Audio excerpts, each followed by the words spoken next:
All right then, that was interesting. All right, what's going on, everybody? Sean Pierce Johnson here. Just kind of get ready for you guys to all get going and come on in here. Apparently, YouTube isn't recognizing that I'm trying to go live right now, which is always, really nice when YouTube doesn't want to work with you. There I am. There we go. Okay, well that's all well and good. Just trying to pull up something to talk to you guys and try to get you all in here. So bear with me. I'll probably end up editing this out, but it'll give you guys some time to show up and we can just shoot the breeze and talk a little bit. How's everybody doing out there tonight?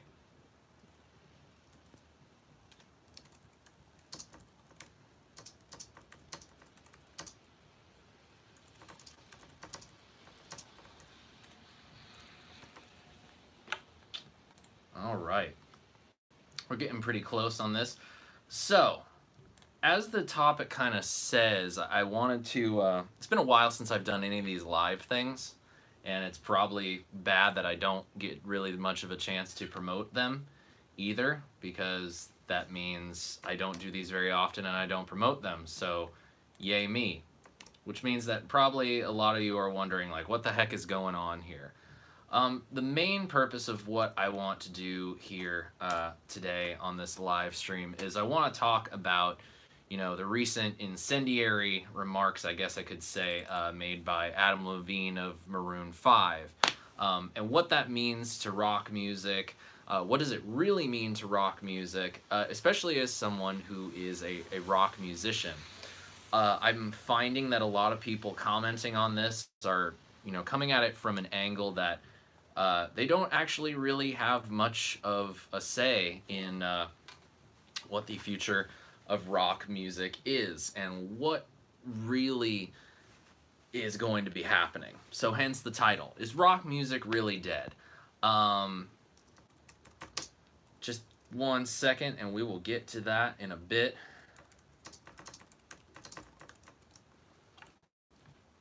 Okay. Apparently Facebook wants to know where I would like to share this. Okay, there we go. And now I have the chat pulled up, so if any of you ask questions, which I am game to answer, I will be able to address you. First and foremost, welcome. I think, at around the 4-minute mark, that would be a good idea. Just quick little updates here. New guitar that you guys may have seen in the community tab, which I finally have access to. Thanks a lot, YouTube. It is this beautiful Jennings guitars. Get rid of the headstock tuner. There you go. It's a Jennings Guitars Navigator, which of course, as you can tell, it's a Telecaster. And I've been on a bit of a Telecaster kick myself recently. I think in terms of guitars, for me, I find that the Les Paul and the Telecaster are really very similar animals, and they're single cut style bodies essentially, if you think about it. As a matter of fact, I can pull up my main beast right here. Single cut style body, one cutaway at the neck, very similar kind of idea with the body, but of course, they each have their own spin, whereas You know, the Telecaster is commonly referred to as the plank. The Les Paul has the arched carved top and is a little bit more of an elegant instrument. But I've been on a Telekick. Hey, what's up, Dementoid? Good to have you here, buddy. Thanks for joining in. I've been on this Telecaster kick because I think, and this kind of pertains to the topic of what I wanted to talk about tonight, I think that the Telecaster is one of the more underappreciated rock and roll instruments, and we've seen it incorporated into rock music a lot over the years. Joe Strummer with The Clash is a classic example of that.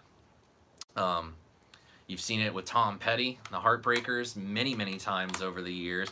Of course, going back to, you know, George Harrison and the iconic all rosewood Telecaster that he used on the rooftop concert. And to me, the Beatles will always be a good rock band. But I'm telling you guys, what I'm feeling with this guitar and just the way that it sounds.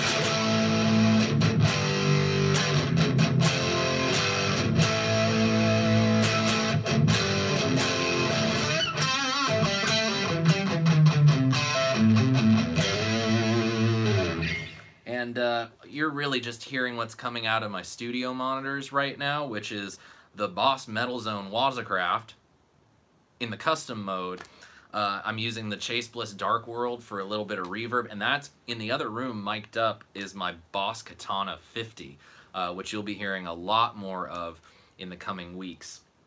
And that's really, like, this is a good chunky sounding thing. We'll be giving more of a close look demo of this guitar in the coming weeks. Probably sometime around the new year is when you'll start seeing some more with the Jennings Navigator.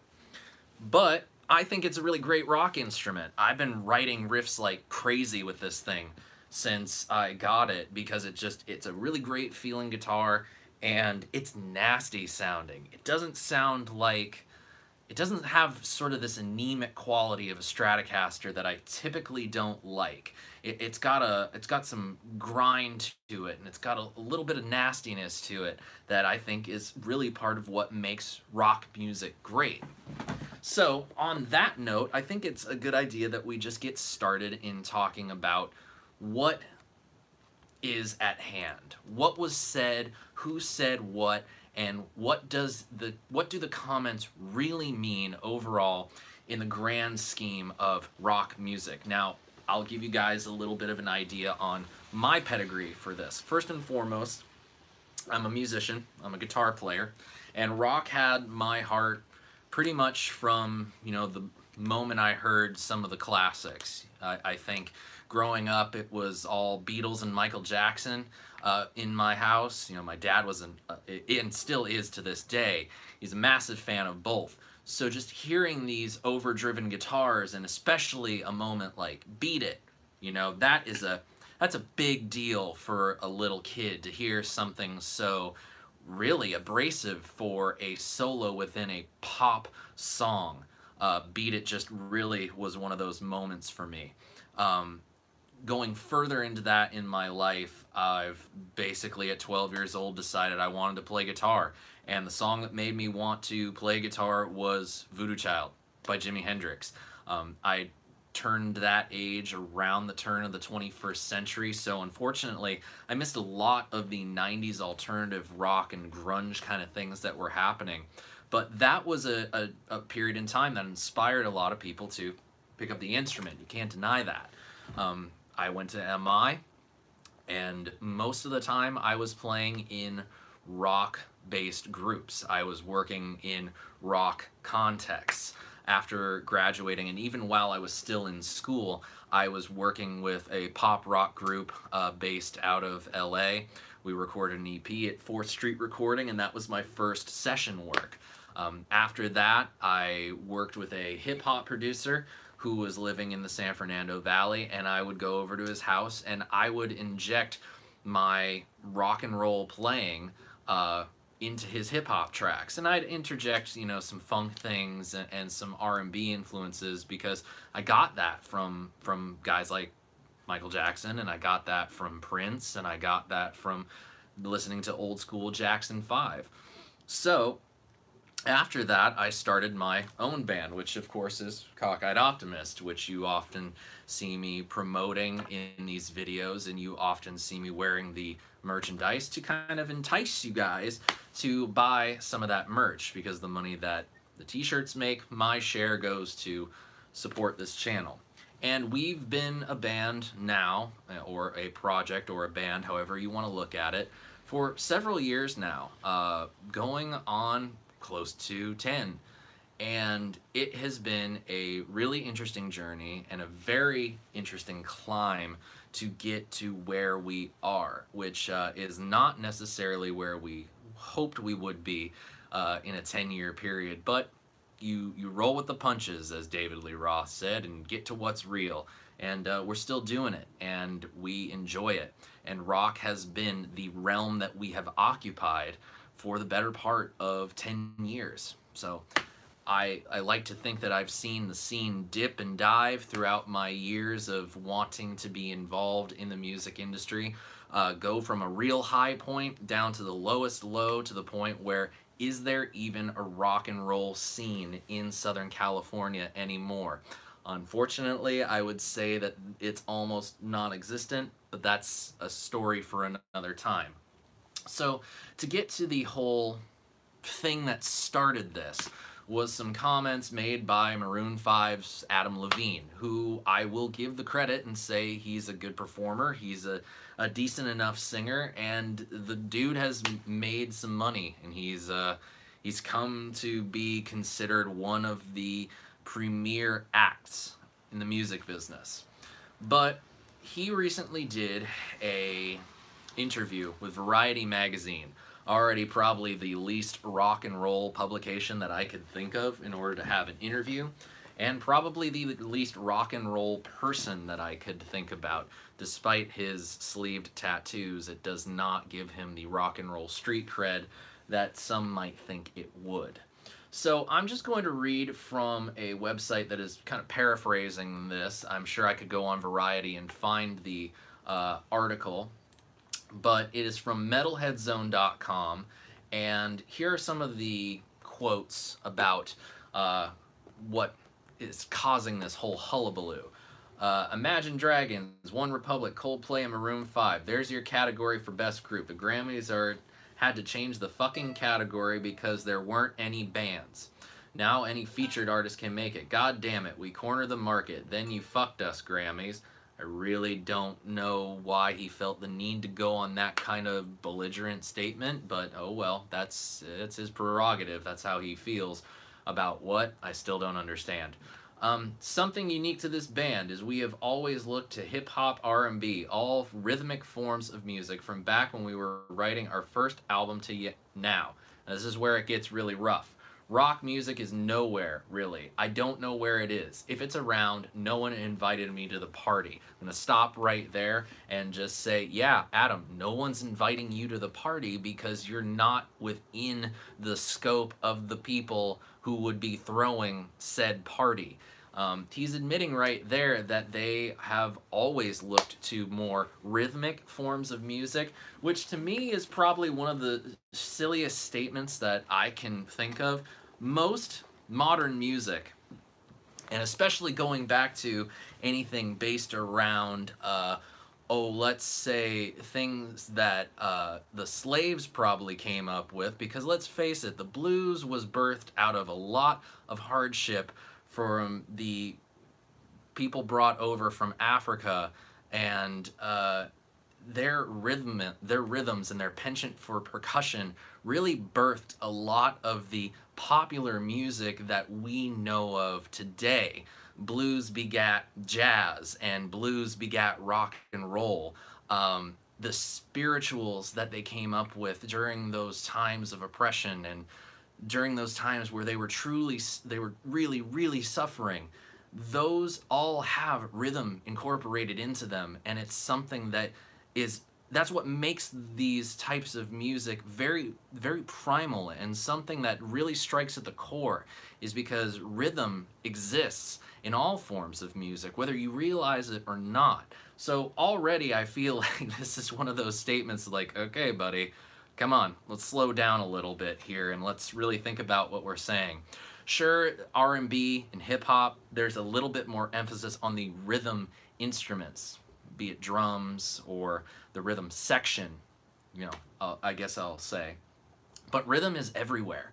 Rhythm is in blues. Rhythm is in jazz. Rhythm is in classical music. Rhythm is in rock and roll. It's in metal.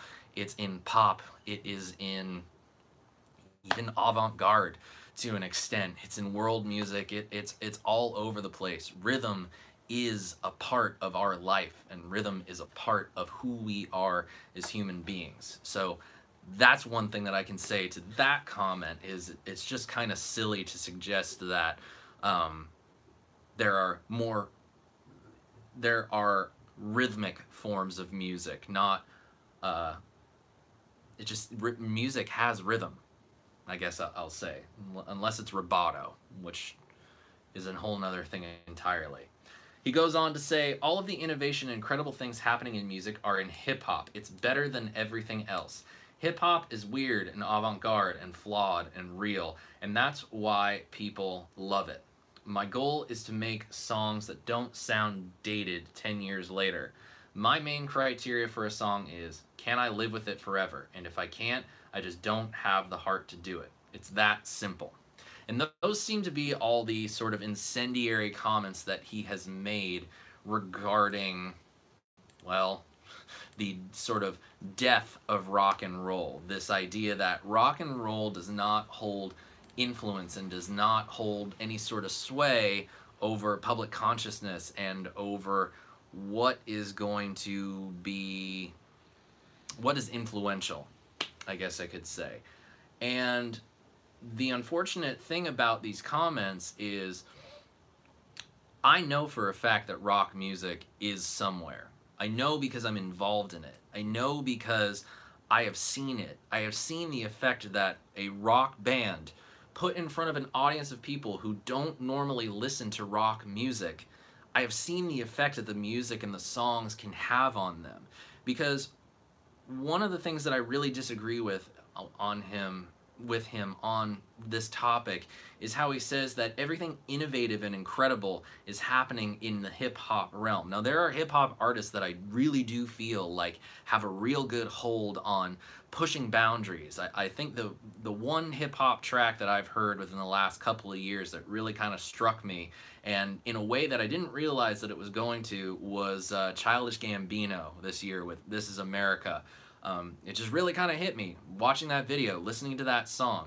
That definitely was pushing an envelope. But unfortunately, hip-hop has started to get into this point in its history where I feel like rock music was with hair metal in the 80s. There's lots of excess. When I think back to the hip-hop that I heard back when I was in high school and continue to hear to this day, there's so much emphasis on the flashiness of it. There's emphasis on the stuff that I have and the stuff that I'm showing people that I have over what they have.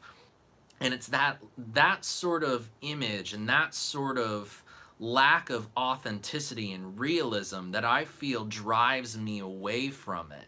It's why I tend to gravitate towards the more, say, like a guy like Saul Williams has always been one of my favorite hip-hop artists, because he doesn't embrace that sort of get-rich-quick kind of approach to it. Saul Williams he's a poet at heart, and he is able to take that poetry and put it to rhythm and put it to music to say something with a message. And that, I feel like, is something that some rock bands, not all of them, but some of them, are starting to get back to. And you see it all across. If you're involved in the rock scene, you actually do see that happening. Best examples that I can give you, I founded a nonprofit organization with my wife that is sort of an extension of the band that we formed and an extension of the music that we write. And one of the things we do is we go to high schools in the Southern California area and we do an assembly program. We combine sort of a lecture with a short concert. And you know, if you've listened to my band, our shit is heavy. Like, I love 7-string guitars, I love detuning, I love high gain amps, I like heavy riffs. That's what I do, and that's what I do best. And it amazed me to be in an area of Southern California which you would typically see dominated by kids who listen to hip hop and rap, R&B, basically anything from like Nicki Minaj all the way to, you know, Kanye West. At the end of the day, what ends up happening after we're done, I had several kids come up to me saying like, man, I have never listened to a rock band in my entire life, but you guys are legit. You guys are cool. It is so awesome that you came to my school and I listened to the words that were in your songs and I got it and it made sense and the message was there and I appreciate you. And it's like, we appreciate you for listening. We're floored that you listened and we hope that you'll listen more. And I've heard days afterward from some of these kids that we've played for. They're listening to our stuff. They're getting exposed to what we do as rock musicians, and they approve of it. They enjoy it, and they want to be a part of it. That's pretty incredible. And that's coming from a type of music that apparently isn't pushing the boundaries. Now, the other example I can think of is just working on the Warped Tour, as I've done for the last 4 years and got the chance to play this year. You see it throughout the day. Kids line up early in the morning in the hot sun for the chance to see their favorite bands and even meet and greet their favorite bands. These are kids who are of an age where life is really weird. Life is hard and life is uncertain. They're questioning a lot of things and they're wondering if they're going to make it out. And when a band is up on stage playing a song that echoes their story and echoes their experience, you see out in the crowd the power that these bands have to reach these kids and reach this audience and to bring them out of the darkness for maybe even just a half an hour and make them forget all the troubles, make them forget everything bad that's going on in their lives, and it just makes it the best fucking day those kids have ever had. And that's concrete proof right there that rock music is not dead. Rock music is still powerful and it's still influential. But if you're not in the scene, if you're not in the shit, if you're not, you know, lacing up your boots and getting down and dirty into it, you're not going to see it. And if you are living in the pop realm over here, where everything gets super hyper produced and everything is made to look all shiny and new, it's not going to look avant-garde when, you know, you're going to look at rock and roll as not being on your level. You're going to look at it as dirty and something that isn't as good as what you can offer. So yeah, started at the bottom, now we here. I know, right? I just get on here and I do the thing and I talk to people and I just have a good time doing it, man. It is what it is. I don't, like I said, I don't promote this thing, and I just decided I was sick of reading everything from people and them commenting on it when there's no place for them to comment because they're not in it. So that's really that. And you know, he talks about hip hop being weird and avant-garde in the things he says, but I would argue that there's a lot of hip hop that isn't avant-garde and is very much stagnant and is staying on this one plane because it's what's selling. Because at the end of the day, the music business relies on consistency of a product in order to make its money. The music industry is probably one of the most messed up business environments that you will ever run across. There's no clear-cut path to success. There's no clear-cut hierarchy of where you start and where you end up, and there is no actual clear-cut way of how the person who makes the music is then going to get the money that people who buy the music or buy the merchandise end up giving to get their music or their merchandise. The profit sharing is all over the place. Record labels are really just a glorified bank or loan company, and there are all sorts of really strange practices and ways of going about it. But the important thing to remember about all this that I'm telling you is that the music industry relies on consistency of product. They want to put out more of what they know has already been making them money. Because of that, they take very few chances, and they take very little stock into taking a band or an artist that might be like, they're good, they're not quite there yet. They're not going to take the time to fine sand the edges and maybe put a new coat of paint on them, or put them in the studio with someone who has this experience with songwriting and production that's going to elicit the best possible performance out of them. That used to be called A&R, artists and repertoire. That was a very common thing, like in the 50s and the 60s and the 70s, but more consistently that job has just been, what kind of social numbers do they have, who are they bringing out to see them, and how much money are they making right now. If a band has buzz and has a good social media following, people are in the industry are going to gravitate to them because they know there's an audience out there that already wants to purchase what they have. So maybe if they put the machine behind them and they advertise and they buy the ad space, they're going to make some of that money on a grander scale and reap some of that reward.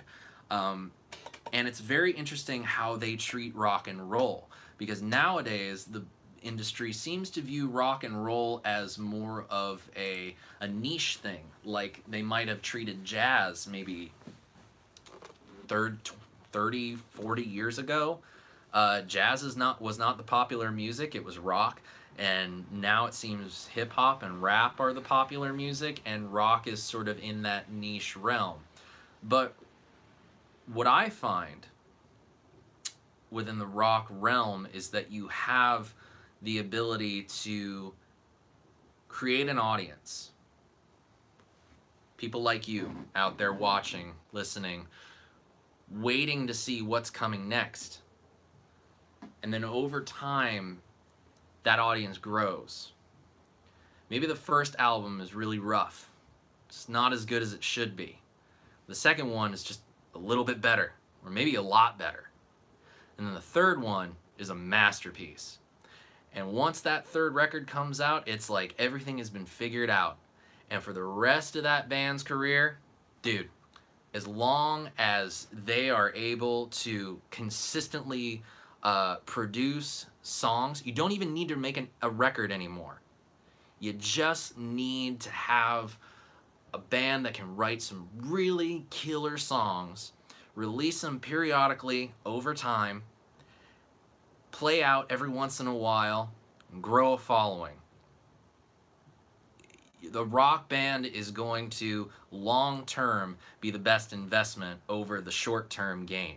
And right now the industry is in a short-term gain kind of mindset. And that's the realm that Adam Levine lives in.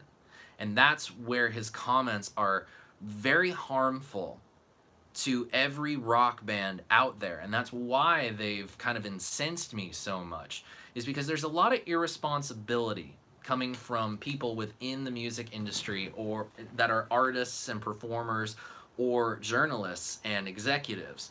I think even a few months back, Vice did a column on the death of rock music, or how rock music wasn't as influential as it should be. And maybe the death of rock and roll was a good thing. The thing that really upset me with that article, even though I totally understood where they were coming from, and I read the whole thing to make sure that I didn't, make sure I was covering my ass when I, responded to it, is that, hip-hop has the people that are grabbing the attention. Hip-hop has the people that are really speaking.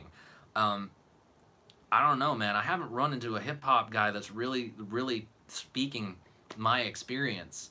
I haven't had anyone that seems to be, has a story that I can relate to. A rock band, yeah, I can. Do you want to break his leg for you?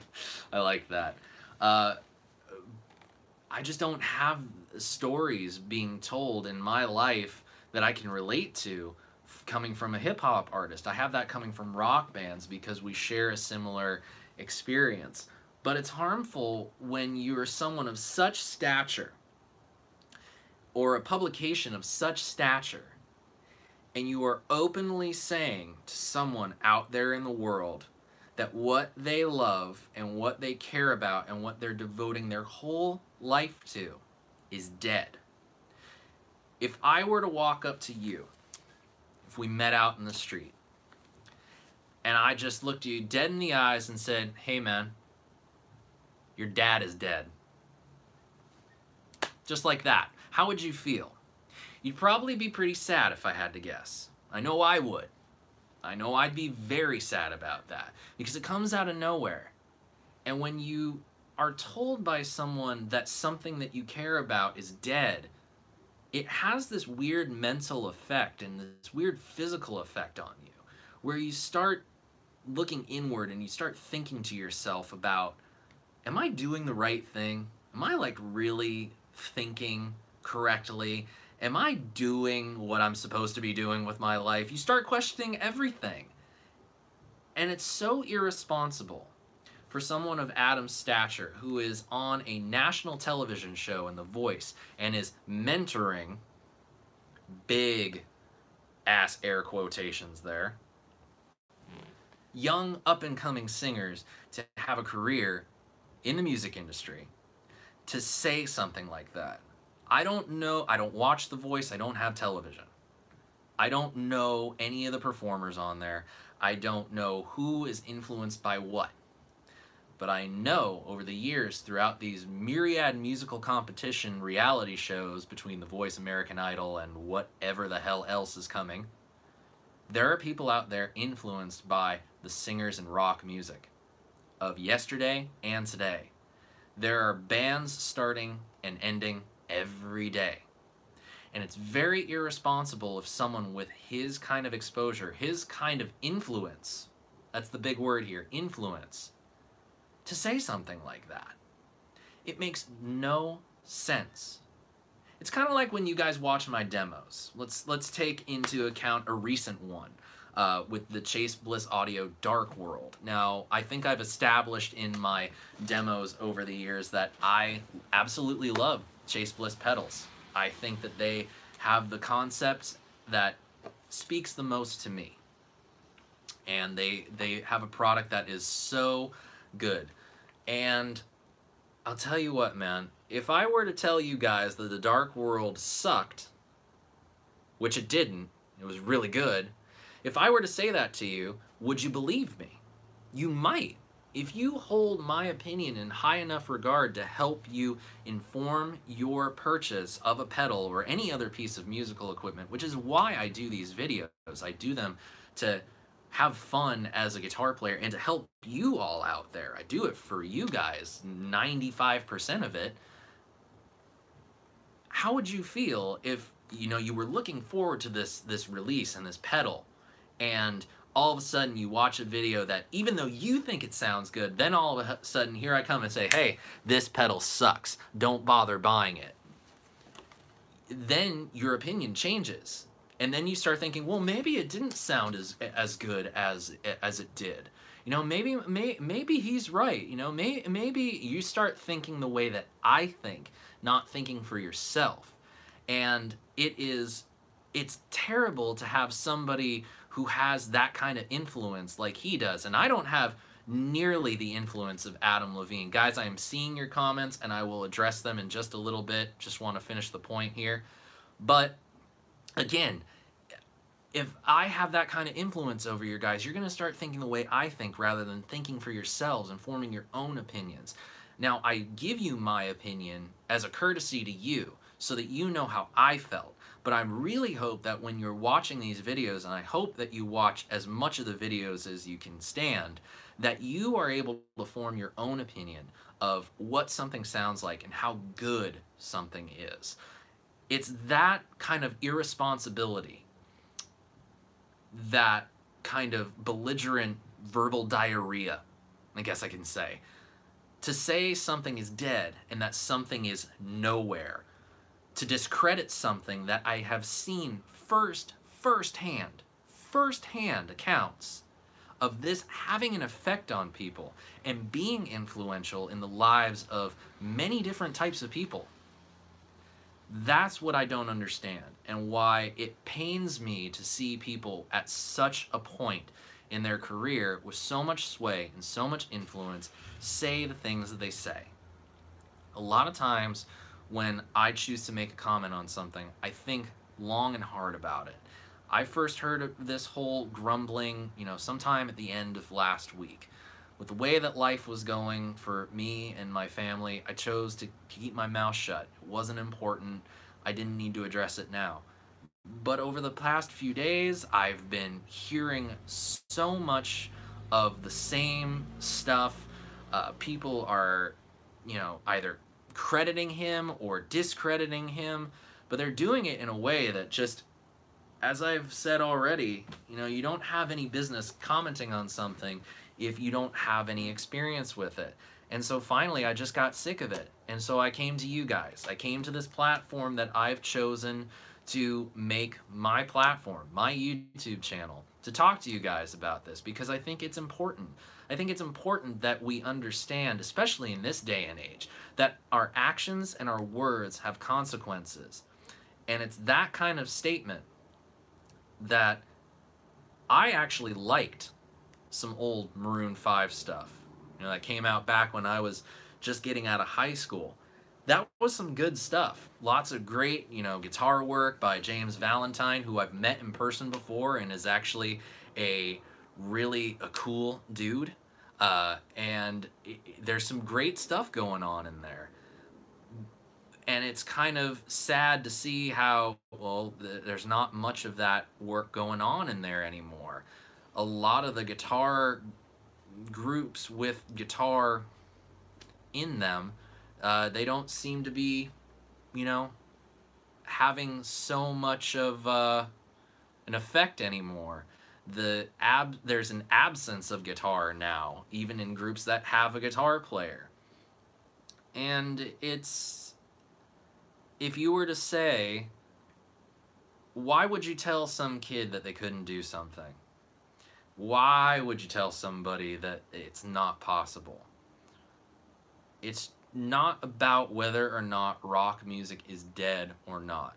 Because believe me, there are plenty of people to blame for the lack of influence of rock music, which I have a story to get to about that. It's about recognizing that if you say something along those lines, you make it possible for people to accept it and be okay with it. I am not okay with the idea that people consider rock music to be dead, because that's where I live. That's my wheelhouse. That's my zone. That's what has my heart. That's where my musical voice comes out. And when you silence somebody's musical voice, it's not a good thing. You never want to silence a musician's musical voice, because it's just irresponsible of you. So, at the end of all of this, who's really to blame? And it's a combination of factors, really. And it all starts at the top. It starts with the people working in the offices and making the decisions. I have a story for you. And this is really like the crown jewel of this whole thing. So, it was about 3 years ago. I was living in the valley. I had just had a massive pipe leak in my house here in Orange County, and long and short of it is, my wife and I had to live in the valley for 5 months while our house was being put back together. So, I've always been reading the magazine Music Connection. I find it's a great resource for anyone who wants to and is willing to subject themselves to being a part of the music industry. And in there was an article where they interviewed different A&R representatives from different record labels. And this was at a time that we had been writing some new material, and it was really, really strong. We had a good, solid lineup in the band, and things were just seemed to be working out into our favor very, very nicely. But we reached an impasse where we could only do so much.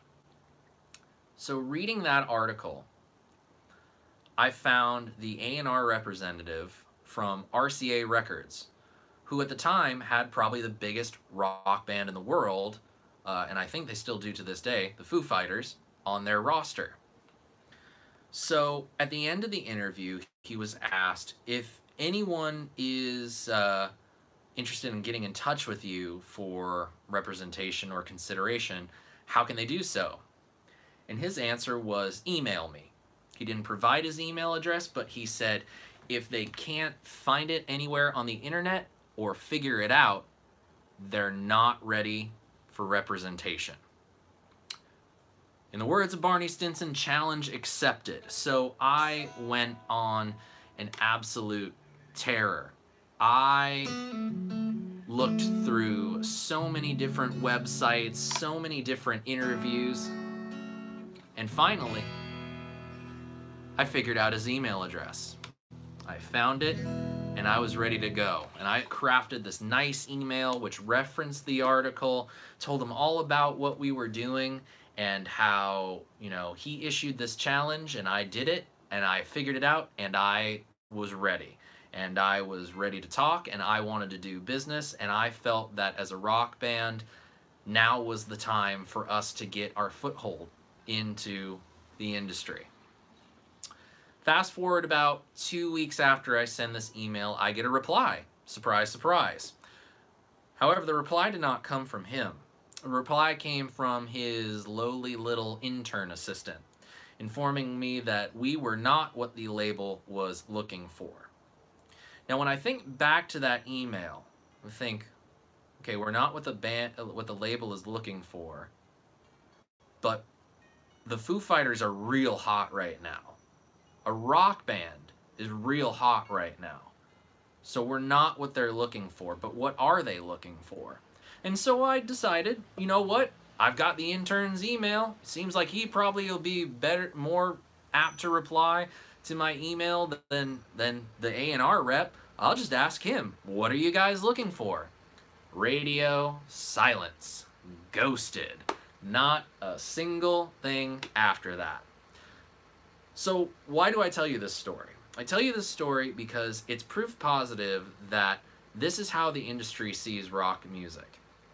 They're fine with it being dead. They're okay with it not being in existence. They're okay with it not being around and not giving a goddamn about what rock and roll music is. However, I do not live in that world.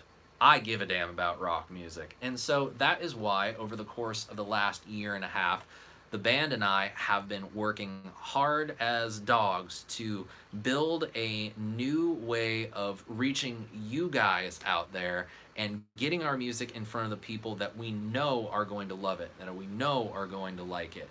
I have made so many friends over the past few years doing this YouTube thing, and I am constantly reaching out to people for feedback. I have been taking class after class, learning new strategies of how to better reach you guys in terms of marketing and advertising. And I've been learning a lot about just being a person and a musician within the new music business. Michael, hello from Shenzhen. Are you Michael from New X? Please confirm. Please confirm. Anyway, that's basically what we've been doing, is we've been figuring out a way to be awesome. Good to know, Michael. Thanks for tuning in, man. I really appreciate it. And thank you for kindly sending me some of the pedals earlier. I hope you guys enjoyed the demos, and I'm looking forward to the new stuff you guys, we talked about you guys sending as well. Little spoiler for you guys up ahead of what to expect in the near future. But we're trying to figure out what it means to be a part of this new music business, what it means to be a business person, because at the end of the day, the people up in the towers are not going to do it for us, so we have to do it at the ground level. And we're doing fairly well. We're doing a lot better than we used to, and quite frankly, we're in control, and we're making probably some of the best stuff that we've made in a very long time. My friends have been so generous with lending equipment like this and providing their feedback. I have made some killer contacts in the music industry of people who work in studios. I'm incredibly proud of the single that we put out at the beginning of the summer. It is probably the best mix I've ever done. And we're trying to keep rock and roll alive, and we're trying to bring it back, and we're trying maybe not necessarily to bring it back 100%, but we're at least trying to get in front of people that we know are going to enjoy it, and maybe even get in front of some people who aren't necessarily going to enjoy it, because it means something to us. It's our songs are our story. Our music is our life, and we put ourselves out there for the world to see in hopes that you guys can connect with it. You guys can, you guys can feel something. That's really what we want to do. And that's something that I feel like rock and roll is doing really well right now. The bands that exist right now are really speaking to a generation of now, which is a little weird because I'm not necessarily a fan of this generation necessarily. But there are bands out there writing some material that is very personal and really pushing boundaries, even if it's got kind of a structure to it and may seem a little formulaic. I think that there are bands out there that really are doing it. And one of these days, someone's going to come along and save rock and roll, or maybe it's going to be a group of us. I don't really know. So, all told, what does this really mean? What I want to summarize with this, and I know we've been talking a long time, and I'll take a look at your comments right now, and if you guys have any questions, feel free to ask them. Rock and roll, as a popular form of music, is pretty much dead. However, as a form of music, it is not nearly as dead as people want to believe. There are plenty of bands out there making some killer songs, writing some killer material, and putting out records and playing shows that are better than anything. The bands are young, the bands are old, but if the bands are young, you gotta go out and give them some support. Even I have my feelings about Greta Van Fleet. But they're a group of 19, 20-year-old kids who are on a big stage right now. Give them a few years, they might find their sound, and they might find themselves, which I hope they do. But they need to be encouraged right now to go on that journey. And it's just a win-win for rock and roll right now. As much as I'm not a huge fan of theirs, their presence in the popular music arena is a win for rock music.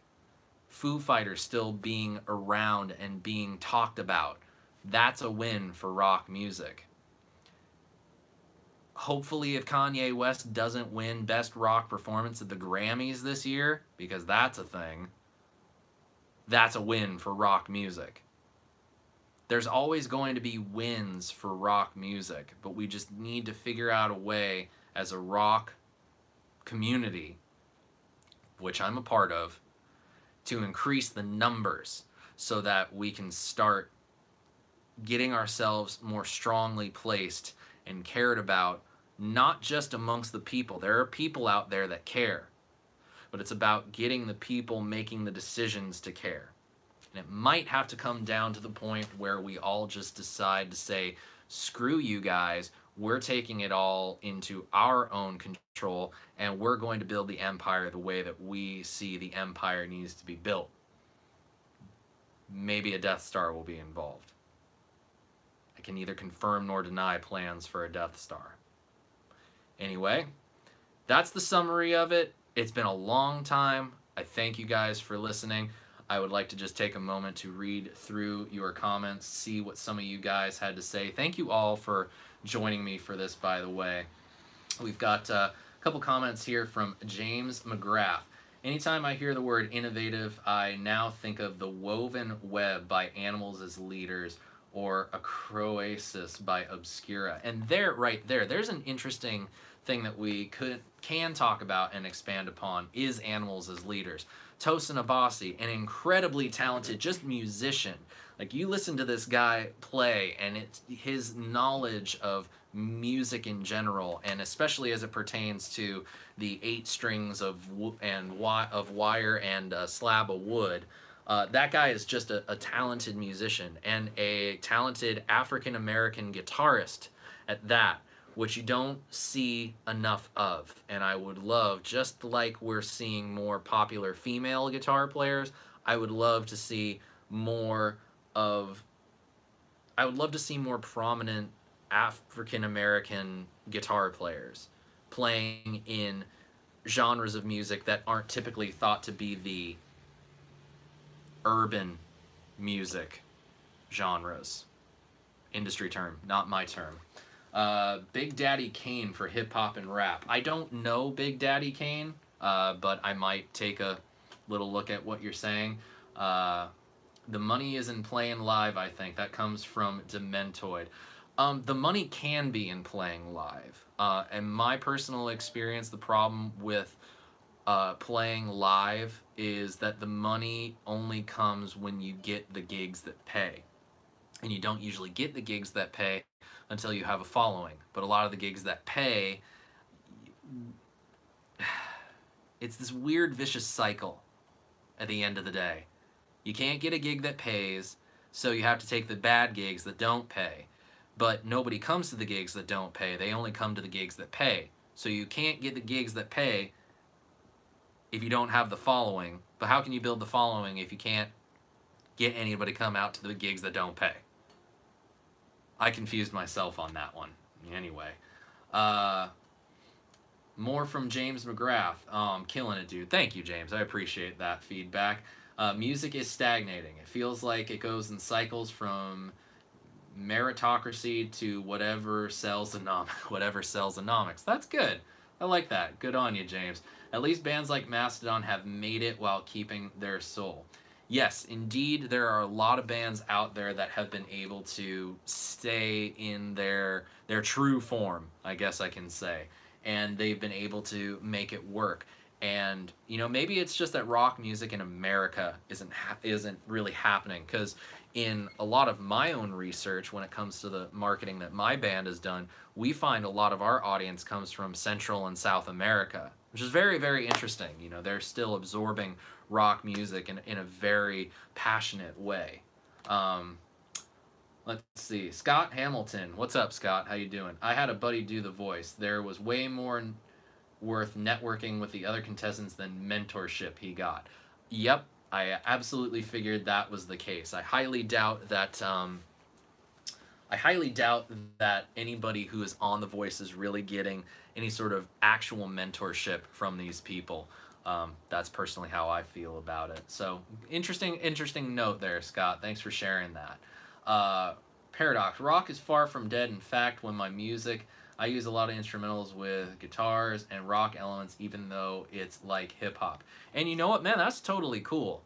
Like, I would love to work with more hip-hop producers on getting actual guitars into their tracks, because there's a human element to it that I feel like the fake guitars and the MIDI guitars that I often hear are just so, like, it's just, it doesn't even, it's not pleasing. And I'm totally cool with running direct. I ran direct with the hip-hop producer I worked with in LA many years ago every time. And he just plugged me straight into the board. He'd barely turn up the preamp gain, and I was hearing just dry-ass guitar sounds, and it was anemic, and it was terrible. And then he'd slap on the amp sim, and all of a sudden, there it was, and it sounded great, and I loved that experience of doing it. So I'm definitely up for talking with more hip-hop producers, talking with beat makers, and seeing if there's a way that we can kind of bridge the gap, even, you know, getting some more distorted kind of guitar work in their tracks. I'm totally game for that. Albus Band, what up, buddy? Good to hear from you. To further prove rock is a dead and tie it into Chase Bliss, Joel and his bandmates just wrapped tracking at Pachyderm in Minnesota. Yes, indeed, they did. I'm looking forward to hearing what Joel and his buddies were up to right there. Paradox comes in. If you look at artists like Lil Peep, Smurf Def, they got a lot of rock elements in them. I did not listen to Lil Peep. Isn't he the guy that died recently? So I guess we won't be hearing much of him anymore. And I know, like, I don't even know if Post Malone is technically a hip-hop artist, but I know he plays guitar, and he has a lot of love for vintage instruments. I know he's been featured on the Norm's Rare Guitar channel quite a bit recently. So that's kind of cool. I can dig on that. But homeboy, you gotta stop wearing those Crocs, man. Ugh, as ugly as sin right there. Remember when they had a rig rundown on PG? Who had a rig rundown on PG? I forget who Albus Band is talking about there. Let's see. We got more comments coming up. Johnny Wayne Morris, rock is dead, do it anyway, which is exactly what we're doing. The most rock and roll thing in the world is to keep doing it and keep letting your musical voice be heard and refusing to die once you're already dead. Glory, man. Exactly. Refuse to die, man. Refuse to die. Absolutely. More from Albus. Did you ever look into or hear the new way Spotify is handling bands? That, to me, is a potential way for bands like yours or mine to expand in a semi-traditional way. I believe Albus Band is referring to this new practice that Spotify is getting into of allowing artists to directly upload their stuff to Spotify, which means that you cut out the middleman, so to speak. It means that you're able to get your stuff out there without anybody taking a cut of your earnings. Honestly, man, it's too early to tell. It's still rolling out. They're still working on it. It's in beta right now, I think is the last I heard, because I do have access to my band's Spotify account, but I don't think I have quite that level of access just yet. But we tend to do a lot of our distribution through CD Baby, just because they end up getting our stuff onto more digital platforms than just Spotify. And right now, that's kind of an important thing for me, personally. Emiliano, can't really write right now, but I really enjoy your videos. Thank you, my friend. I appreciate that. Rock will never die, but I think attention always shifts for the new thing, while at the same time, existing genres never cease to improve. That's a really interesting observation, Emiliano, and I appreciate you chiming in on that. And there's actually a lot of truth to that. I find that what ended up happening, and we talked earlier about how, you know, rock was the popular form of music and jazz was kind of the niche market. When rock became the predominant genre, you started seeing the envelope being pushed by jazz in a crazy, crazy way. And that was the era where you started seeing albums like Bitches Brew by Miles Davis. You got elements of, you know, rock in stuff by Parliament, Funkadelic. You started seeing these genres that incorporated a lot of jazz work start taking some of this rock mentality of reckless abandon and start pushing the boundaries and making these records that were very abrasive for the time, but over time they just become these amazing classics that you can look back to and get inspired by for today. You know, I love Bitches Brew. That's one of my favorite Miles Davis records because it just is so abrasive. Like, I'll listen to that shit at dinner, personally. And then you find, so I think that also in that respect that Gent was very much a reaction to pushing the genre of metal to the extreme, because metal was not as popular. You know, in the late 90s, we had nu metal, which I guess certain people don't have quite an affinity for. I myself, that was what got me going in wanting to start a band when I was younger. So I got a lot of love for those bands. But you know, right now we see a lot of these bands like Animals as Leaders, like Periphery, and even going to fellow YouTubers like Rabia and Tosca, even a little bit with him and Robin Dorje. You feel a lot of those very intense rhythmic elements, these complex chord moves and riffs and solos that really push this idea of what is metal. What is the heaviest that rock can be? You end up finding that you get something incredibly beautiful, incredibly pretty, going into this just absolutely brutal high gain drop tune riff. And I think that Gent was a reaction to metal having reached a stagnant point. Some other form of music became more popular and people wanted to listen to that more. And then you ended up finding that, excuse me, pardon me, you found that metal bands started to want to push themselves a little bit more. You ended up finding that people wanted to